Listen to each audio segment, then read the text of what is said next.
Je vous invite à entrer dans un monde où l'imagination n'a plus de frontières. Ici, plus rien n'est rationnel et le quotidien côtoie l'extraordinaire. La réalité, elle, peut basculer à tout moment dans l'horreur. Les émotions s'entremêlent entre la peur, la tristesse et la joie. Dans cet endroit, vous allez vibrer. Vous allez ressentir beaucoup d'émotions. Vous allez vivre. Bienvenue dans mon imagination. Bienvenue dans Creepy Stories.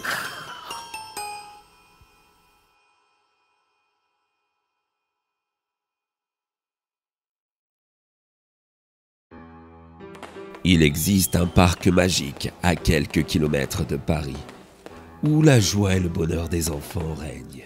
Et tout ça sous les yeux émerveillés de leurs parents.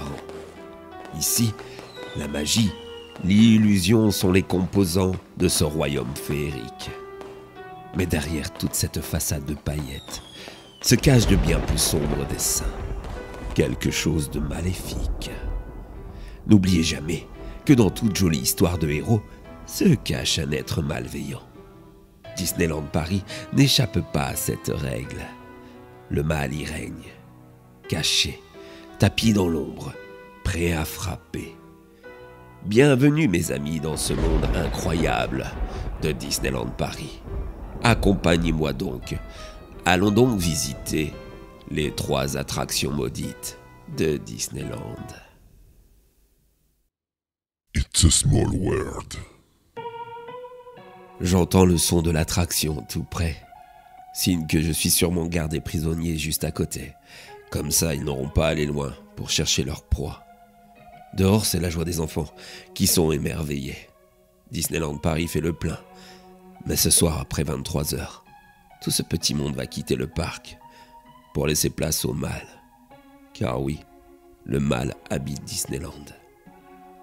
Je m'appelle Harry Cornfield, bien que mon nom ne vous sera d'aucune utilité puisque je vis là mes dernières heures. Si je me retrouve dans des beaux draps, c'est parce que je travaille à Disneyland et que je suis un peu tir au flanc. La paresse est un vilain défaut, n'est-ce pas? Un défaut qui va m'être fatal. Je bossais, ce lundi soir, sur l'attraction It's a Small World. Je devais nettoyer ces foutus automates dès que cette dernière était fermée au public, vers 20h. Je commençais donc. J'avais 3 heures de mission pour finir à 23h. Oui, je sais, c'est peu, mais c'est plutôt contraignant comme horaire. Fort heureusement, à ces heures-là, je n'ai pas de boss derrière moi. Alors je me suis mis à la tâche avec ferveur. Rapidement, j'ai nettoyé chacune de ces poupées qui enchantent petits et grands. Mais pour avoir passé du temps avec elles, croyez-moi, elles sont loin d'être aussi mignonnes de près. Chacune d'entre elles possède un je ne sais quoi de malsain. Ce visage, souriant, figé, brillant, et ses yeux semblant vous suivre du regard. Oui, ces automates ont quelque chose de flippant. Avouez que lorsque vous faites le parcours en bateau, elles vous semblent réelles, vivantes. C'est quand même étrange pour des poupées, non? Bref, après avoir nettoyé le compartiment américain, je suis allé faire une petite sieste dans l'arrière-pièce, là où on range le matériel d'entretien. Étant seul, personne ne serait là pour me réprimander. Confortablement installé sur le fauteuil, je me suis alors endormi, profondément. Lorsque je me suis réveillé, il était 2h du matin. L'attraction était plongée dans le noir, tout comme les locaux. Je prenais conscience que je n'avais pas le droit d'être là. Il fallait que je quitte cet endroit au plus vite.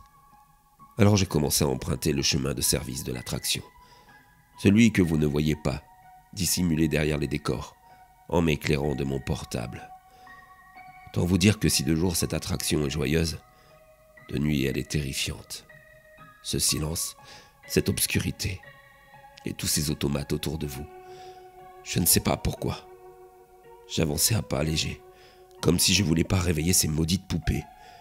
Mais aussi horrible que cela puisse paraître, j'avais l'impression que certaines m'observaient, plus particulièrement 2 d'entre elles. J'ai donc accéléré le pas, pressé de sortir de cet endroit malsain. C'est alors que j'ai entendu un petit rire sadique derrière moi. Ça ne faisait plus l'ombre d'un doute. Je n'étais pas seul ici. J'étais mort de trouille. Je me suis alors mis à courir vers la sortie du personnel, quand soudain j'ai reçu un coup en pleine tête qui m'a fait perdre connaissance. Voilà. C'est pas trop tôt, dites donc. Pourtant, j'avais pas tapé si fort que ça. Oh bordel. Bordel. Mais vous êtes... Oui, l'un des magnifiques automates de cette attraction. Je suis l'Alpha 1 et voici l'Alpha 2. Bonsoir, petit humain curieux. Que faisais-tu dans cet endroit en pleine nuit? Je bosse ici. Mais je me suis assoupi dans les locaux. Je voulais partir. Écoutez, détachez-moi. Je ne dirai rien, je n'ai rien vu. Comment ça, tu n'as rien vu, alors que tu as devant toi 2 automates qui parlent et marchent? 2 automates vivants. Oui, mais je peux oublier. Je ne dirai rien, je vous le promets. Les humains, ces machines si imparfaites qu'on ne peut absolument pas vous faire confiance. Allons, tu penses vraiment que je vais te croire? Mais je vous assure, j'oublierai. Ah, cesse donc de pleurnicher et contemple plutôt l'incroyable chose qui va se dérouler devant toi. Ne te rends-tu pas compte à quel point tu es privilégié? Non, j'avoue que non, mais s'il vous plaît, laissez-moi partir. Avant tout, laisse-moi donc te raconter le pouvoir de cet endroit. Chacune des attractions de ce parc est, comment dire, spéciale, très spéciale. Ici, tu es dans l'endroit où la joie des enfants règne. Ici, l'énergie positive provient du sourire de ces derniers. Chaque automate s'en nourrit. As-tu remarqué à quel point nous sommes presque vivants? C'est cette magie qui nous rend ainsi. Au plus les enfants sourient, au plus nous leur ressemblons. Mais qu'est-ce que vous me racontez donc? La magie existe dans ce parc? C'est quand même bien spécifié depuis son ouverture. Un monde magique s'offre à vous. Ah, ces humains, vous n'écoutez rien. Bref, nous avons procédé ainsi pendant très longtemps. Mais force est de constater que ça ne nous rendait quand même pas plus vivants pour autant. Alors depuis quelques jours, nous sommes, disons, passés au cap supérieur. Et ce soir, tu vas assister à la naissance du modèle Alpha 3. C'est un véritable privilège. Alpha 2, ramène le gosse. Très bien, Alpha 1. J'arrive. Aussi dingue et effrayant que cela puisse paraître, j'ai assisté impuissant à une scène atroce. L'Alpha 2 a traîné un gamin, inconscient, juste devant un automate sans vie. Dès lors, l'Alpha 1 m'a expliqué que c'était un gosse qui était perdu et que ses parents ne le retrouveront jamais. Il a alors pris un objet tranchant et a ouvert le poitrail du garçon en 2, avant d'en retirer le cœur dégoulinant de sang. C'était atroce. Il l'a alors mis dans la bouche de l'automate sans vie, qu'il a ingurgité. Quelques minutes à peine après, il était devenu vivant.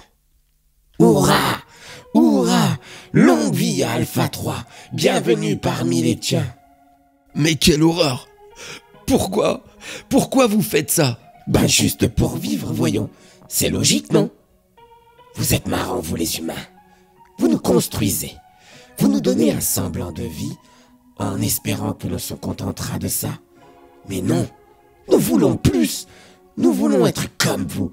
Nous voulons être vivants.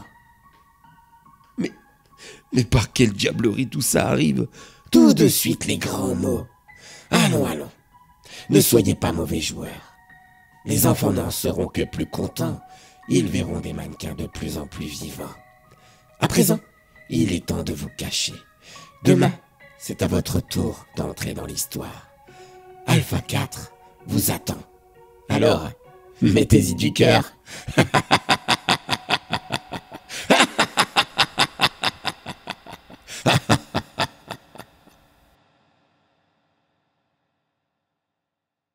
Pirates des Caraïbes.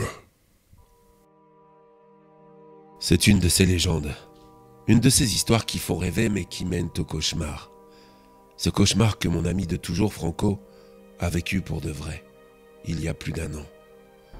Sur le chemin du retour, après une belle journée entre amis à Disneyland, il nous a raconté la rumeur folle de l'attraction Pirates des Caraïbes. Dans cette dernière se cacherait un véritable trésor, gardé par les automates de celle-ci. Autant vous dire qu'on s'est chopé un sacré fou rire à l'énoncé de sa connerie, ce qui a bien sûr énervé notre ami un peu trop imaginatif. Voyant qu'on l'avait vexé, on s'est directement excusé et on a écouté son histoire un peu plus attentivement. On raconte que le concepteur de l'attraction aurait placé dans l'une des dernières salles, celle où Jack Sparrow est sur une montagne d'or, un véritable coffre rempli d'argent. Sa motivation était, disons, très originale. Cet homme était totalement phobique des automates. Il représentait à ses yeux quelque chose de terrifiant. Souvent moqué par ses collègues pour sa phobie, il a voulu montrer que si de jour cette superbe attraction était impressionnante, de nuit, seule, elle était bien plus flippante. Et il a donc fabriqué cette légende urbaine de toutes pièces. Quiconque osera de nuit s'aventurer dans Pirates des Caraïbes jusqu'à cette salle méritera de trouver le trésor. On raconte que certains employés de jour ont essayé de le trouver, mais ils étaient virés sur le champ pour être rentrés sur une scène de l'attraction pendant que celle-ci fonctionnait. Quant aux employés du matin, venant à l'aube pour l'entretien, ils n'ont jamais rien trouvé. Il semblerait qu'en plus d'être caché, ce coffre ne serait là qu'aux heures de la nuit. Nous avons eu beaucoup de mal à ne pas rire, mais vu qu'on l'avait vexé juste avant, on s'est quand même contenu. Franco a repris en nous narrant l'histoire d'un jeune fils d'un employé qui aurait essayé et que l'on aurait retrouvé mort noyé dans l'eau de l'attraction. Flippant, non? Même si tout cela était rocambolesque, ça modifiait considérablement notre vision de cette attraction et c'était loin d'être fini. Cette histoire étrange a commencé à obséder Franco, au point qu'il a postulé à Disneyland, rien que pour avoir l'occasion de chercher le trésor de l'attraction. Il s'occupait des locaux d'entretien et commençait souvent tôt le matin. Logeant sur place, on le voyait moins, mais on l'appelait souvent. Tout semblait bien aller, jusqu'à ce coup de fil de septembre. Il semblait effrayé. Il m'a alors dit: « Mec, dimanche dernier, j'ai tenté d'aller chercher le trésor des Pirates des Caraïbes. Il était 2h du matin. Avec le pass, je suis rentré dans l'attraction. Je vais te dire, c'est vrai que c'était déjà flippant dans le noir. Le pire, c'est qu'il faut tout traverser avant d'arriver à la scène du coffre. Il y faisait sombre et glauque. Je te jure, c'était flippant. Mais je n'avais encore rien vu. J'ai commencé à entendre des voix me dire de faire demi-tour, de renoncer au trésor, que Sparrow ne me laisserait pas lui dérober comme ça, et que la mort serait la seule issue. J'aurais dû faire demi-tour, mais j'y étais presque. Alors, je me suis avancé, enfin, sur la scène de Jack. Et là, il y avait bien un coffre caché. Je l'ai alors saisi, et je l'ai ouvert. Il y avait plein de billets dedans. Ouais, plusieurs centaines de billets de 500 €. Alors que j'allais partir, l'automate de Sparrow m'a dit que ça ne m'appartenait pas, avant de me trancher les doigts de ma main droite. J'ai dû lâcher le coffre et je me suis mis à courir en hurlant. Dès lors, les automates se sont lancés à ma poursuite. J'ai couru dans tous les sens, en les entendant derrière moi. Ces amas ferrailleux, c'est pas robotique, c'était flippant, je te jure. J'étais à bout de souffle, mais j'ai fini par sortir, de justesse, et je suis retourné à mon studio. De là, j'ai appelé les secours, et j'ai tout raconté. Ils m'ont gardé pour la nuit en m'administrant un sédatif fort. Le lendemain, après avoir fouillé l'attraction, la police a dit n'avoir trouvé ni doigt, ni trace de sang. C'était complètement dingue. Pourtant, j'ai saigné abondamment, je te jure. Depuis, je suis en arrêt. Ils m'ont juste laissé sortir hier. Les collègues sont venus me rendre visite par sympathie, mais tous me pensent fou. La seule question qui subsiste étant comment j'ai pu m'amputer ces 3 doigts. Personne ne me croit. Mais le pire a été cette nuit. Alors que je dormais profondément, j'ai été réveillé par le contact glacial du plastique d'une main d'un de ces automates pirates qui se tenait devant moi. Et il m'a dit: « Tu n'es pas sauvé, mon ami. Bientôt, nous allons venir te chercher. Et tu resteras à tout jamais avec nous. Finalement, ce trésor sera le tien aussi. » Mec, j'ai peur qu'ils viennent. Ils vont m'avoir. Je te jure, je flippe. J'ai bien tenté de le calmer, ce jour-là, mais impossible. Inquiet le lendemain, je l'appelais, sans succès. Il y avait quelque chose qui clochait. Les semaines qui ont suivi, on n'a plus eu de nouvelles du tout. Sa famille a lancé des recherches en vain. La police a conclu à une fugue, une disparition volontaire, celle d'un jeune homme perturbé au vu de ce qui s'était passé avant.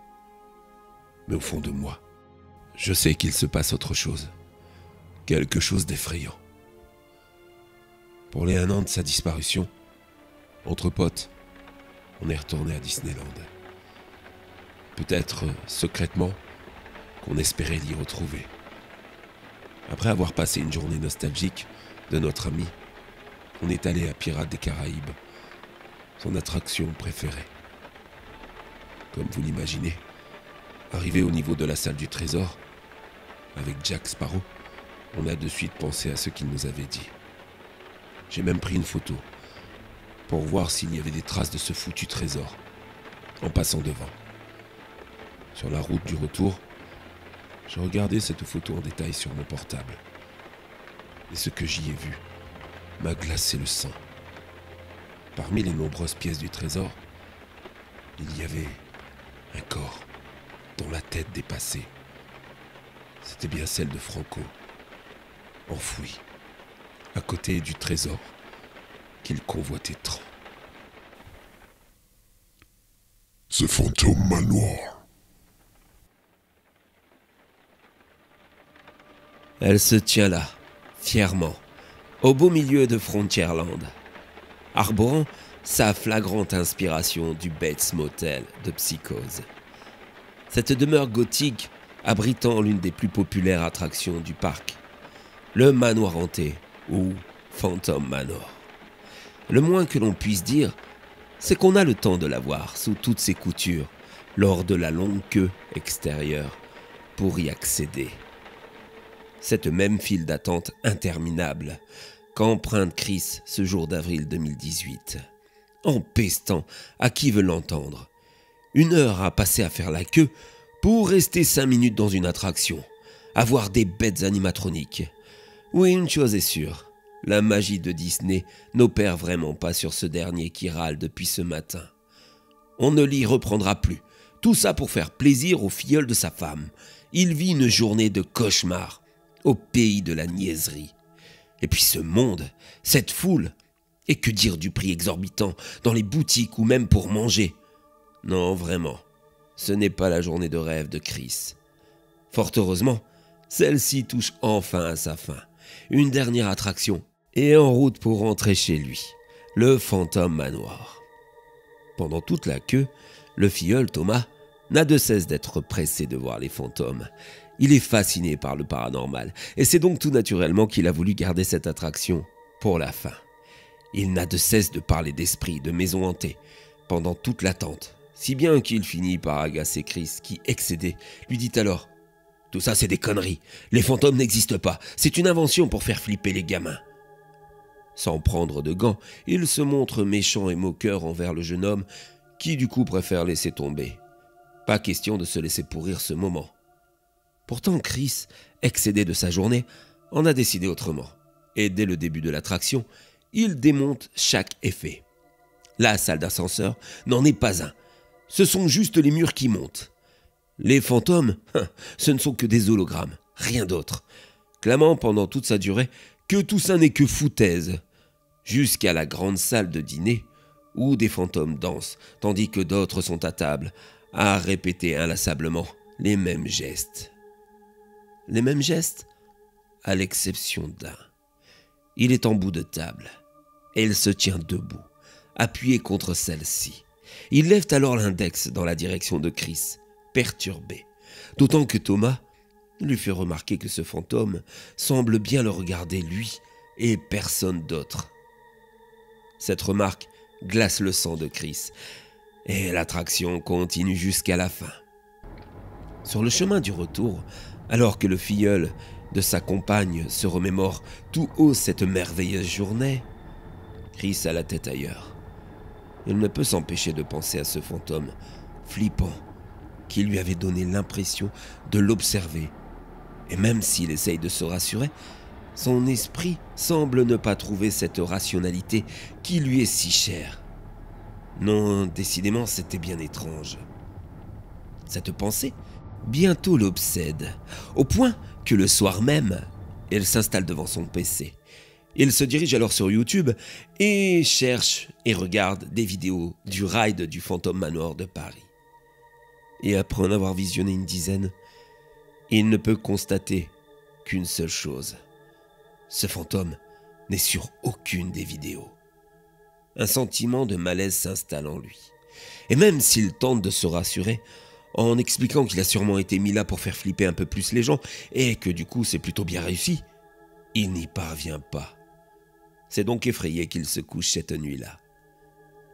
Vers 2h du matin, il entend des bruits en bas de chez lui. Il tente de réveiller Nina, sa femme, mais rien n'y fait. Armé d'une batte de baseball et s'éclairant de son portable, il descend, après avoir essayé d'allumer en vain les lumières du couloir et de l'escalier. Quelque chose d'étrange se passe, quelque chose d'effrayant. Il arrive bientôt à la hauteur de la cuisine, d'où le bruit semble provenir. Et là, il assiste médusé à un balai de casseroles se déplaçant toute seule dans les airs, comme si une force invisible les faisait danser ainsi. Terrifié, il se met à battre l'air tel un pantin avec son arme de fortune, jusqu'à ce que ces dernières viennent se reposer sur le buffet. Il sent alors un souffle glacial dans son cou et une voix lui dire à l'oreille: « Alors comme ça, tu ne crois pas aux fantômes ?» Avant de recevoir un coup sur sa tête qui lui fait perdre connaissance. Lorsqu'il rouvre ses yeux, il se réveille sur le sol humide d'un cachot, un donjon poisseux. Effrayé et paniqué, il se met à courir pour sortir de ce dernier. Des murmures résonnant dans sa tête. Désorienté, il part à droite, à gauche, jusqu'à trouver une porte qui donne sur du vide. Une force invisible le pousse alors, et il se retrouve devant une tombe, en bordure d'une forêt. Un brouillard épais l'empêche de trouver le chemin. Il se rend compte que plus rien n'est rationnel. En regardant le sol boueux, il s'aperçoit qu'il n'a pas de chaussures, qu'il court pieds nus sur cette terre remplie de vers.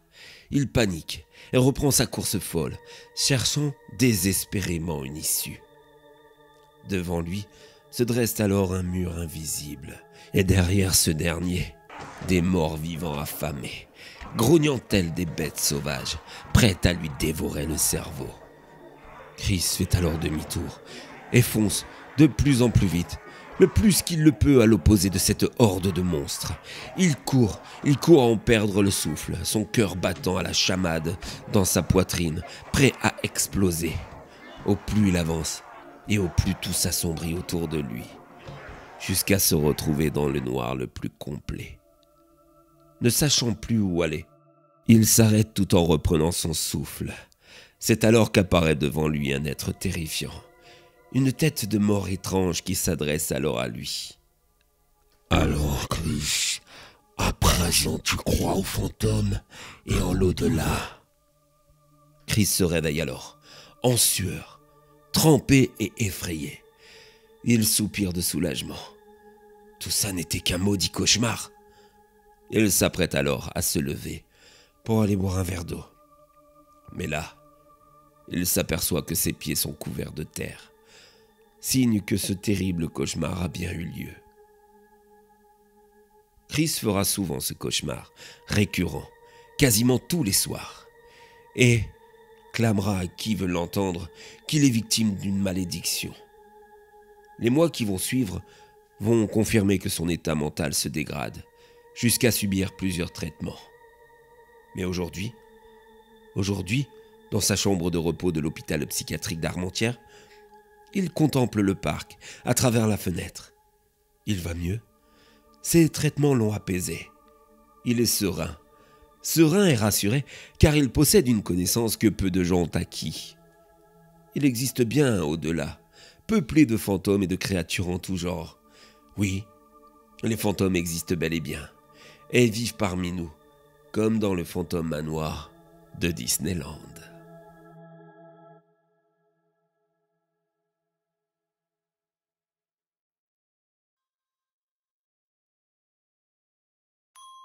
Alors, mes amis, avez-vous apprécié ce moment dans le côté maléfique de Disneyland Paris? Avez-vous aimé la compagnie de mes alphas de l'attraction It's a Small World? Êtes-vous prêts pour voler le trésor de l'animatronique Jack Sparrow au périple de votre vie? Croyez-vous vraiment que tous les esprits du Phantom Manoir sont faux? Rien n'est moins sûr, n'est-ce pas? Quoi qu'il en soit, lors de votre prochaine visite à Disneyland, n'oubliez pas que derrière cette féerie, cette magie constante, se trouve un côté maléfique, prêt à vous garder et à vous effrayer à tout jamais.